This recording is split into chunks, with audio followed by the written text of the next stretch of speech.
The air in the federal courtroom felt heavier than the marble pillars holding it up, as if the walls themselves were straining to catch every word. Rows of journalists sat shoulder to shoulder, their pens and cameras poised, ready to capture a political moment that could ignite a firestorm. Former Florida Attorney General Pam Bondi stood at the podium like a figure carved from granite, posture unshakable, voice carrying a quiet menace, her eyes locked on Congresswoman Jasmine Crockett with the precision of a marksman. "Ms. Crockett is unfit," she declared, each syllable deliberate, each pause calculated to wound. The words rippled through the chamber. In the gallery, a collective inhale sounded like a slow tide pulling back before a crash. Lenses zoomed in, capturing Jasmine's expression, still, guarded, but with the faint tension of a coiled spring beneath her skin. Reporters scribbled furiously, phones buzzed with breaking alerts, and somewhere in the back, a muffled gasp cut through the silence. Bondi allowed the pause to linger before curling her lips into something between a smile and a sneer. "And I hold the receipts." It wasn't a threat, it was a promise. "This is not personal," Bondi added, her tone low and surgical. "It's about public trust, and Ms. Crockett, you've betrayed it." A reporter in the corner barked the question everyone was thinking. "On what grounds, AG Bondi?" She leaned forward slightly, her voice cooling to ice. "You'll see soon enough." The words seemed to echo, bouncing off wood panels and into headlines yet to be written. Whatever came next, it would not be small. Behind the closed oak doors of the courthouse's antechamber, the air was thick with the smell of fresh paper and stale coffee. Jasmine sat at the end of a long mahogany table, her hands clasped so tightly her knuckles whitened. Around her, aides leaned over open laptops, tabs of legislation, and decades-old financial audits. Every screen was a battlefield of figures and footnotes. The murmurs outside hadn't died since Bondi's declaration. They pulsed through the walls, speculation, accusation, 1,000 narratives taking shape before the truth had even been spoken. Jasmine's eyes narrowed at a page of campaign finance records, scanning for the flaw Bondi claimed was there. Her senior aide broke the silence. "Congresswoman, she's centering this on a $2.5 million disbursement, civil rights grants. They're alleging redirection to outside groups." "That's absurd," Jasmine said, her voice low but steady. "Every dollar was accounted for. We followed every procedure, every law." Across town, in a glass-walled conference room lit by the cold glow of television monitors, Bondi was already rehearsing her next blow. Papers spread before her told a story she was eager to sell. Funds channeled to nonprofits with no visible community footprint, names that, if whispered in the right circles, could suggest dark money and backroom deals. On a call with an operative, she didn't bother to mask her confidence. "We have the checks, the correspondence. All we need is the timing. They'll leak it tomorrow morning," the operative replied, voice slick with anticipation. "By noon, this will be everywhere." Jasmine rose from her chair, moving toward the window. Outside, camera crews jostled for position. Her reflection stared back at her, composed but shadowed by the weight of what was coming. The war had already begun. The hearing chamber felt colder that night, though the temperature hadn't changed. Harsh overhead lights cast long shadows over the polished wood, and every seat in the public gallery was filled. The hum of whispered conversations ceased when the clerk announced the continuation of proceedings. Jasmine entered with a measured pace, chin high, her tailored navy suit immaculate. She didn't look at the cameras lining the back wall, but she could feel their gaze, hungry for a flicker of doubt.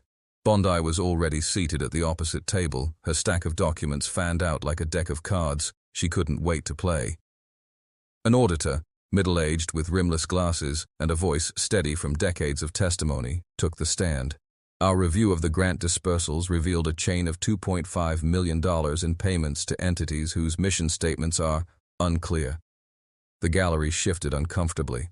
Jasmine's voice cut through. "Unclear to whom? Show me their filings. Show me their work." The auditor didn't flinch. "Some have no filings. Others list addresses that lead to vacant lots." Bondi leaned back, crossing her arms with the satisfaction of someone watching a trap tighten. She didn't need to speak. The implication was already doing the work. Reporters' pens scratched furiously, their eyes darting between the witness and the accused. A young journalist in the second row mouthed the words to a colleague, "It's over for her." But Jasmine's expression didn't break. "We're not dealing in impressions here," she said, her voice firm. "Bring me facts, not ghosts." Bondi's smirk widened. "Oh, we will." The gavel struck, but the unease in the room only deepened. This was no longer a dispute. It was an accusation with teeth. The courtroom's atmosphere thickened as the hearing progressed, tension crawling into every corner like an invisible fog. Outside, news vans broadcast live feeds, their anchors speculating on what the latest disclosures might mean for Jasmine Crockett's career. Inside, the battle was more raw, more immediate. Pam Bondi stood with a commanding presence, unfolding a series of donor records and Freedom of Information Act (FOIA) requests that had been denied of hers, are heavily redacted. Her voice carried a blend of righteous indignation and strategic precision as she addressed the room. "These documents," she said, "paint a troubling picture of mismanagement and secrecy.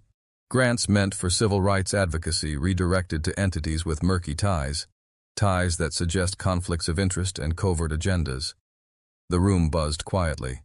Jasmine's allies shifted uneasily, but she remained unmoved. She raised a hand, signaling for calm before stepping forward. "The groups receiving these funds have a long history of serving marginalized communities," Jasmine replied, her tone steady but imbued with a quiet fire. "Every grant was vetted, every partnership transparent.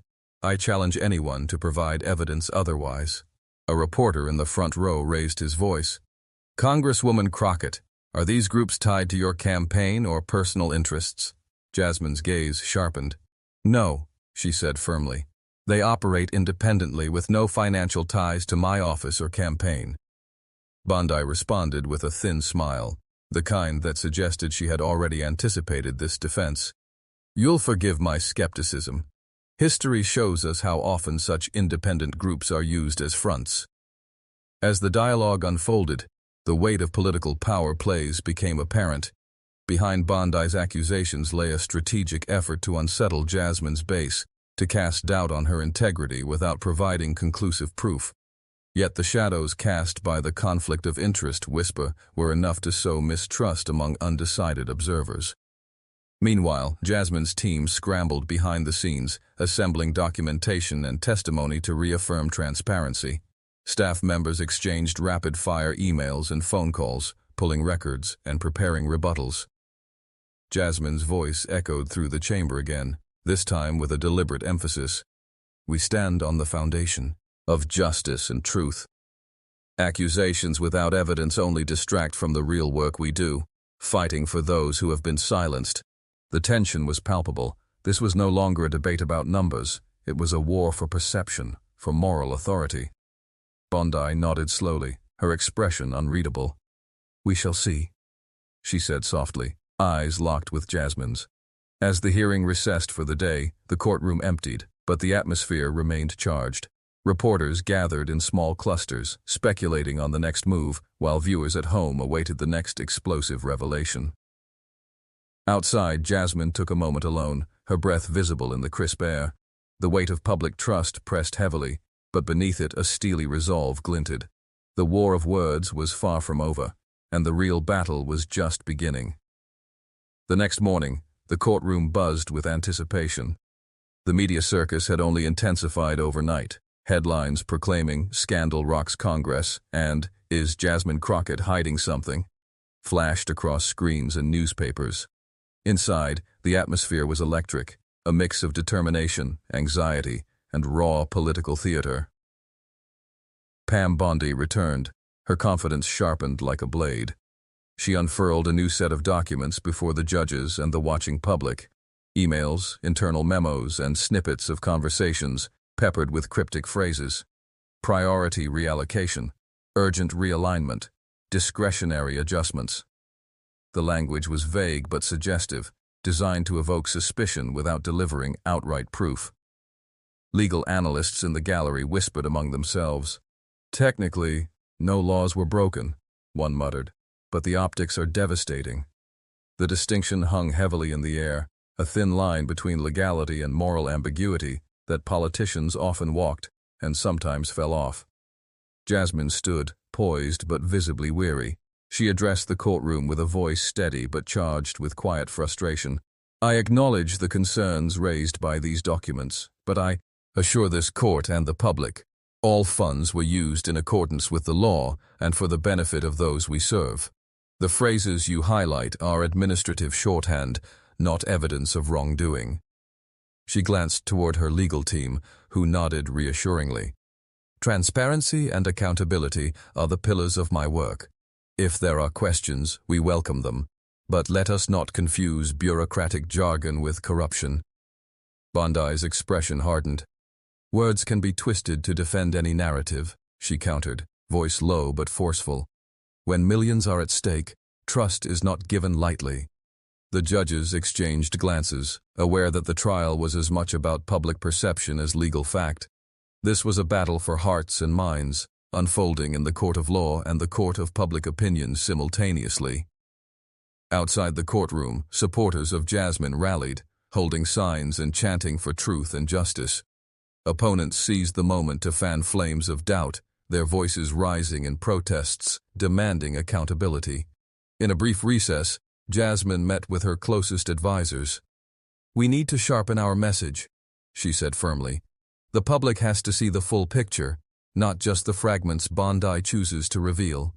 Her chief aide agreed. "We'll release every ledger, every contract, total transparency, no more shadows." The day wore on, tension mounting like a tightening noose.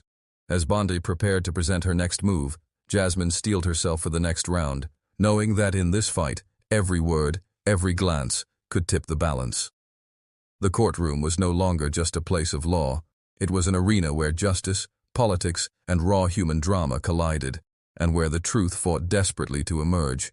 The television studio was alive with energy, bright lights illuminating a stage set for confrontation. Cameras circled as Pam Bondi and Jasmine Crockett took their seats opposite each other, the tension between them almost palpable.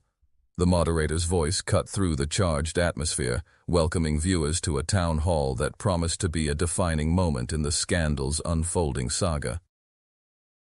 Bondi's eyes gleamed with calculated fire as she opened the exchange.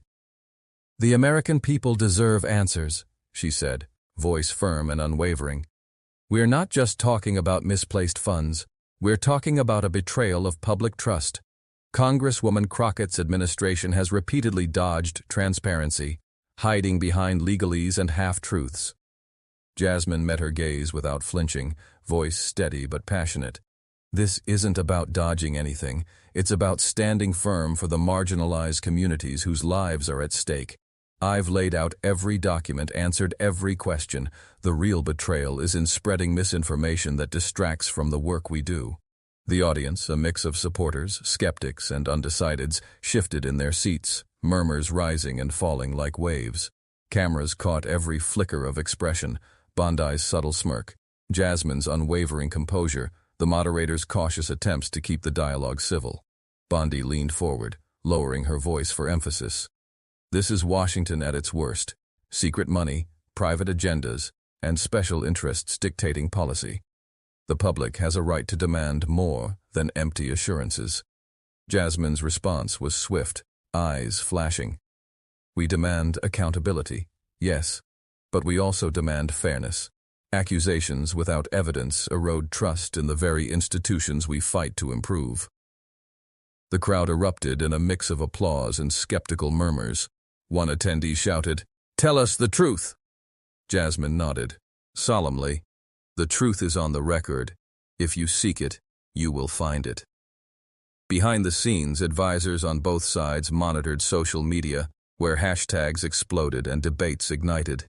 The ideological clash playing out on stage mirrored the broader political polarization sweeping the nation, each word amplified, each moment dissected. As the town hall concluded, neither Bondi nor Jasmine had fully swayed the undecided, but the battle lines were clearer than ever, drawn sharply in the public consciousness. Outside, the press gathered for quick soundbites. Bondi asserted, "This fight isn't over." Jasmine responded, "Truth will prevail." The ideological war was no longer confined to courtrooms or committee rooms. It was a public spectacle, a test of narrative, conviction, and resilience. Both women understood the stakes. This confrontation was a pivotal chapter in a story still being written. The courtroom fell into a tense hush as Jasmine Crockett took the stand once more, her eyes steady despite the weight pressing down on her shoulders. Before her lay a stack of documents, emails, bank routing forms, and memos bearing her signature, each carefully catalogued and prepared by Bondi's team as the supposed smoking gun. The air crackled with anticipation. Journalists held their breath, awaiting a decisive moment that could shatter or salvage a career. Pam Bondi watched from across the room, a subtle smirk playing on her lips. "These documents," she began, voice sharp, "illustrate a deliberate effort to obscure the true destination of $2.5 million in public funds. Ms. Crockett's signature appears repeatedly on memos authorizing transfers to questionable entities. This is not an accident. It's a calculated deception." The murmurs in the gallery grew louder. Cameras zoomed in on Jasmine's face, searching for a crack, a sign of faltering resolve. But Jasmine's response was measured, her voice calm yet unyielding. "I recognize these documents," she said, "and I stand behind every decision reflected in them. Each transfer you reference corresponds to allocations made to state-run legal aid programs and parole services, initiatives that have helped thousands of people reclaim their lives." A legal aid worker in the audience nodded, eyes shining with gratitude. Jasmine continued, "The public ledger clearly documents the full path of these funds. Every dollar was accounted for and used as intended. The narrative of misappropriation is a distortion." Bondi's expression flickered, the confidence momentarily shaken but not broken. She leaned forward, voice dropping to a near whisper. "So you expect us to simply accept that?" Jasmine held up a binder, opening it carefully to display spreadsheets, official receipts, and audit reports. "These records are public. Anyone can verify them. I challenge anyone to find discrepancies where none exist." A reporter whispered from the back, "It's all documented." The judge, presiding with a measured gaze, leaned forward. "Ms. Crockett, the court acknowledges the evidence you have presented. We will consider it thoroughly." As the hearing adjourned for the day, the courtroom buzzed with a new energy, uncertainty mingled with cautious hope. The bombshell that Bondi had promised had shifted into a narrative of vindication. Outside, media outlets scrambled to update headlines. Some proclaimed Jasmine's triumph, others hedged their bets, awaiting further developments. Jasmine stepped outside into the late afternoon sun, the weight of hours of scrutiny lifting slightly from her shoulders. Supporters gathered nearby, their cheers quiet but genuine. Bondi, meanwhile, retreated to strategize her next move, aware that this battle was far from over, but that the tide had undeniably shifted. The explosive confrontation had reached its crescendo, but the story's final chapter still waited to be written. The courtroom buzzed with anticipation as the judge prepared to deliver a verdict that would reverberate far beyond these walls. For weeks, the public had followed every twist and turn, the accusations, the fiery exchanges, the evidence laid bare in painstaking detail. Now, the moment of truth had arrived. Jasmine Crockett sat poised, her hands resting lightly on the bench before her. The fatigue from endless hearings and public scrutiny showed faintly in the lines around her eyes, but her spirit remained unbroken. Across the room, Pam Bondi's posture was rigid, the confident veneer strained under the weight of unfolding reality. The judge's voice rang clear and authoritative. "After thorough review of all submitted evidence, testimony, and public records, this court finds no credible evidence of misappropriation or wrongdoing by Congresswoman Crockett." A ripple of disbelief swept through the courtroom, some relieved, others stunned. Cameras flashed, capturing Jasmine's subtle exhale, the tightening of Bondi's jaw. "This case," the judge continued, "serves as a reminder of the importance of transparency and due process in our justice system. Accusations, no matter how dramatic, must be grounded in fact." Jasmine's lips curved into a quiet smile. She turned to her legal team, nodding in gratitude and relief. Outside, the crowd erupted, supporters cheering, chanting her name. The sting of weeks of doubt began to fade, replaced by a renewed sense of purpose. Bondi, now facing a humbler audience, composed herself. "We will review the findings and consider next steps," she said, voice measured but resolute. The political battle was far from over, but today marked a significant victory. In the media, headlines shifted. Crockett vindicated. No evidence found in 2.5 Vendom. Scandal. Justice prevails. Social media buzzed with debates, praise, and renewed calls for accountability across the board. Jasmine took a moment in the quiet of her office, reflecting on the journey, the battles fought not just in court, but in hearts and minds. "Truth always matters," she whispered to herself.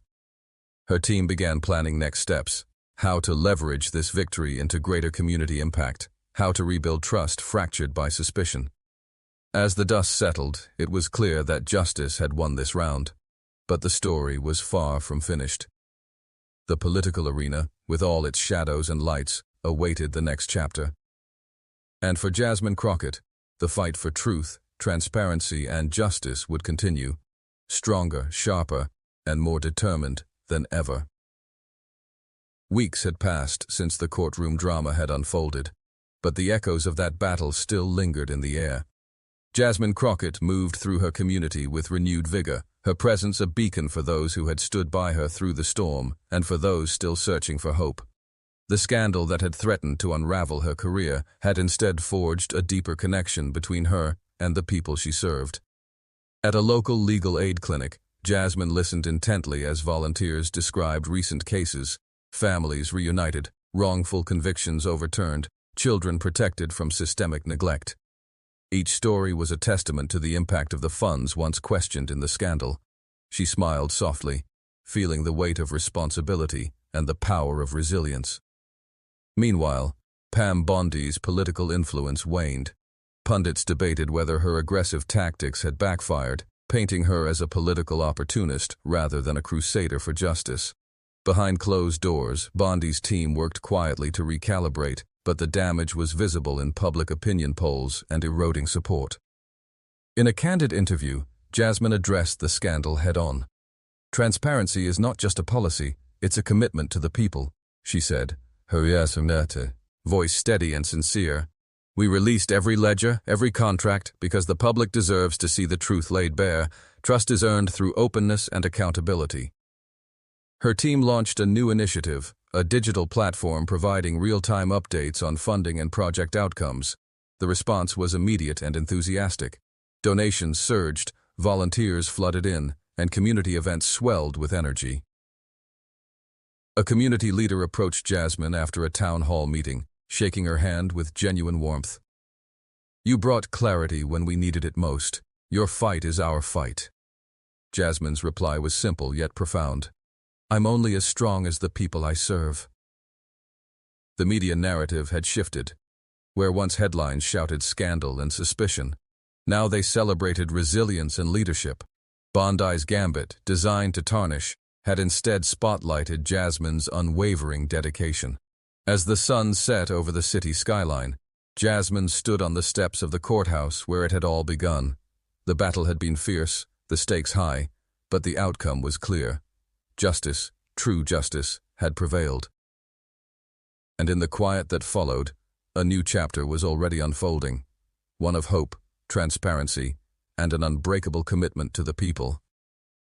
The story wasn't just about a scandal anymore, it was about the enduring strength of truth, the power of accountability, and the courage it takes to stand firm when everything is on the line. The days following the courtroom ruling were marked by quiet reflection and rapid mobilization. Jasmine Crockett understood that victory in court was only the first step. The larger battle was for lasting trust, a fragile currency in a world too quick to believe the worst.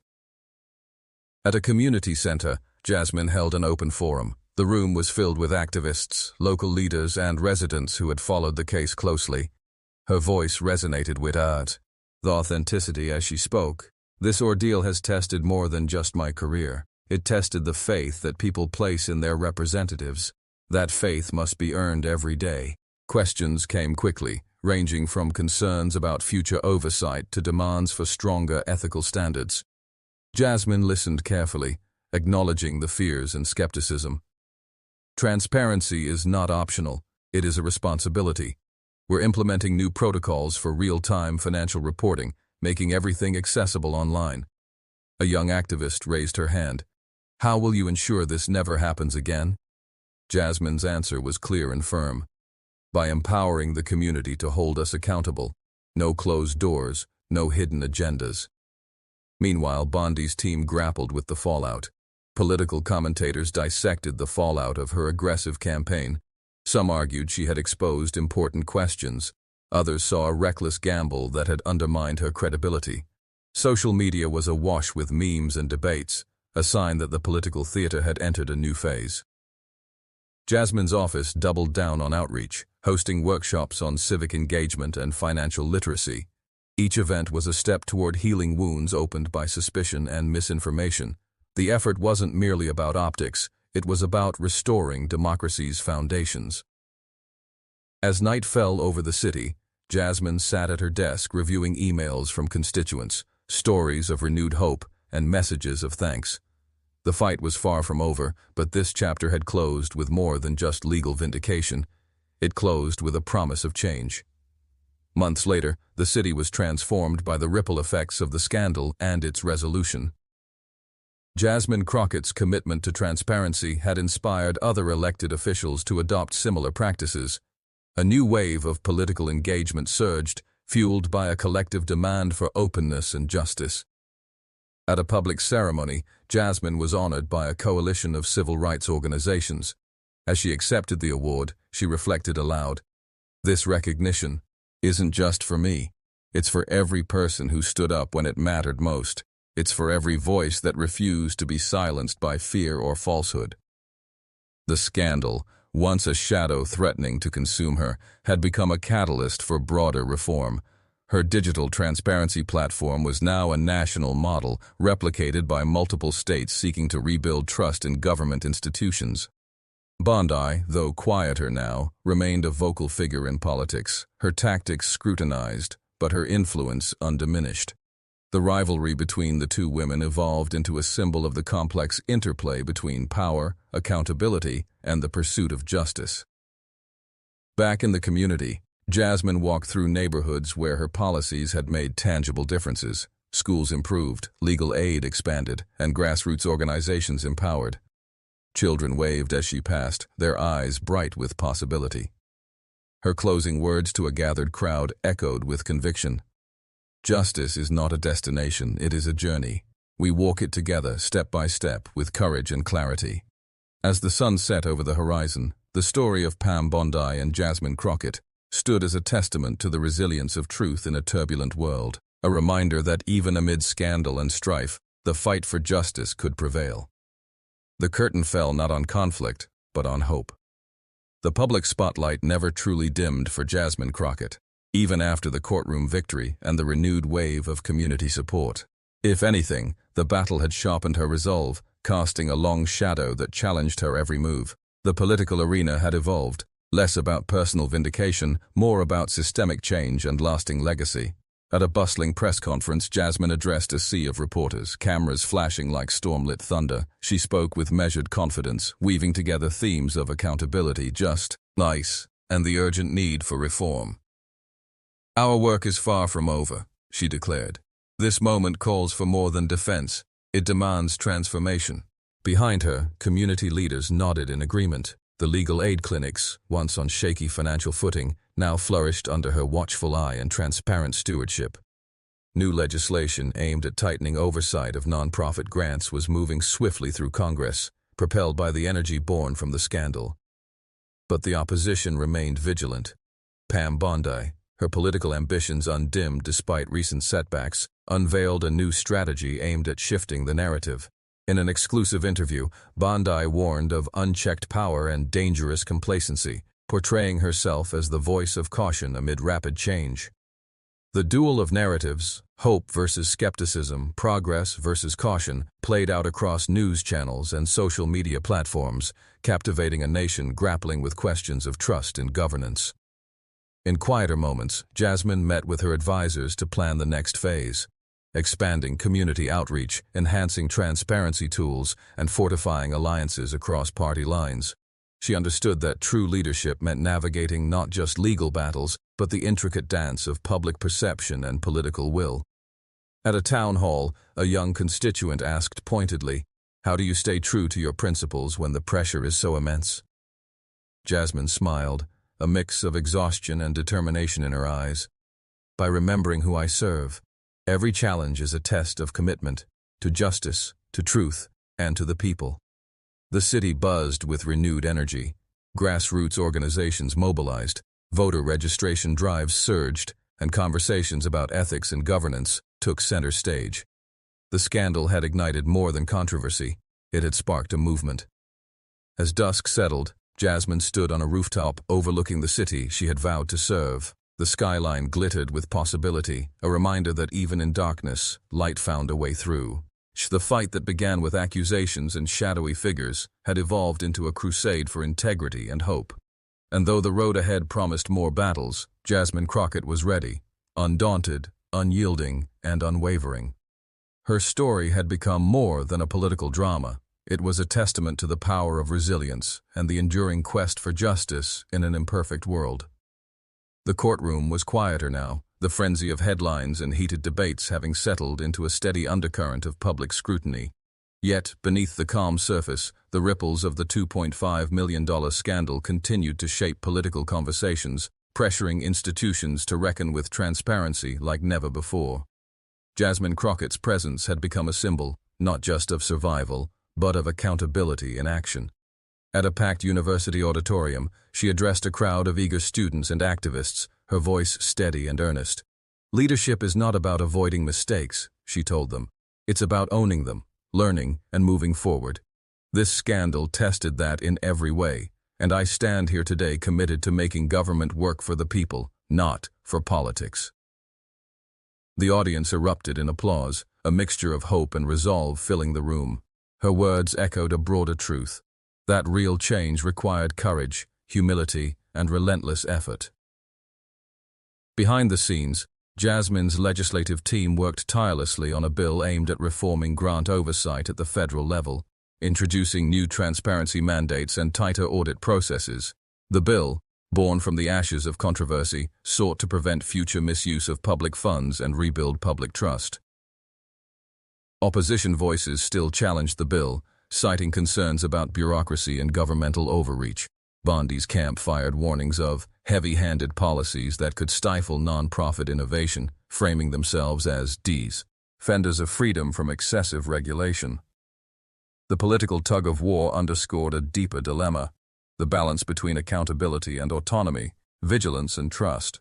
As the bill moved through committees, Jasmine met regularly with bipartisan allies, navigating complex negotiations with skill and patience. Each concession made was measured against the need to preserve the bill's core purpose, transparency without paralysis. At a late-night strategy session, her chief of staff remarked, "You've turned what could have been a political death sentence into a platform for real reform. That's rare." Jasmine smiled wearily but nodded. "It's about more than politics. It's about the people who count on us every day." In quiet moments, she reflected on the journey, the initial shock, the relentless accusations, the moments when doubt threatened to overwhelm. Yet through it all, she found strength in purpose and clarity in vision. The scandal that had once loomed as a dark cloud had become a catalyst, a spark lighting the way toward a more transparent and just future.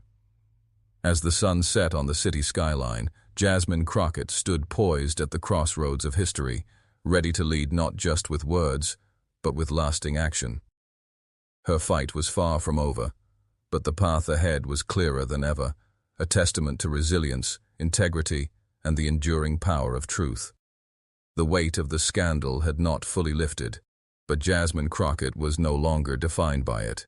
Instead, she had become a force, a symbol of resilience and transparency that transcended the courtroom drama and spilled into the everyday lives of her constituents. At a community event in a sunlit park, Jasmine moved through the crowd with purposeful grace. Children tugged at her sleeve, volunteers waved signs of support, and families gathered to share stories of hope and progress. The very grants once questioned now funded after-school programs, legal clinics, and initiatives empowering marginalized voices. A local pastor stepped forward, offering a blessing. "You've shown us what it means to fight for justice, even when the odds are stacked against you." Jasmine's response was humble yet firm. "Justice is a living thing. It needs tending, protection, and constant renewal." Behind the scenes, Jasmine's office had implemented new transparency tools, an interactive website detailing every allocation of funds, updates on ongoing projects, and direct lines for community feedback. The platform became a model of modern governance, fostering trust through openness. Meanwhile, Pam Bondi's political trajectory had shifted. Though still a presence on the national stage, her influence had waned amid critiques of her aggressive tactics and perceived partisanship. The public's appetite for scandal had dulled, replaced by a demand for substance and accountability. In interviews, Jasmine spoke candidly about the lessons learned. "This experience taught me that leadership requires vulnerability and the courage to confront uncomfortable truths." Her team prepared for the next election cycle, confident that Jasmine's commitment to transparency and justice resonated with voters weary of political gamesmanship. The scandal, once a threat, had forged a path toward renewal, both personal and political. As evening fell, Jasmine stood on the steps of the community center, gazing at the city lights twinkling like promises. The fight had been arduous, the journey fraught with challenges, but the outcome was clear: a legacy built not on scandal, but on steadfast dedication to the people. Her story was a testament to the enduring power of truth, accountability, and hope. A reminder that even in the darkest moments, leadership could shine. And as the city breathed beneath the stars, Jasmine Crockett's work was just beginning.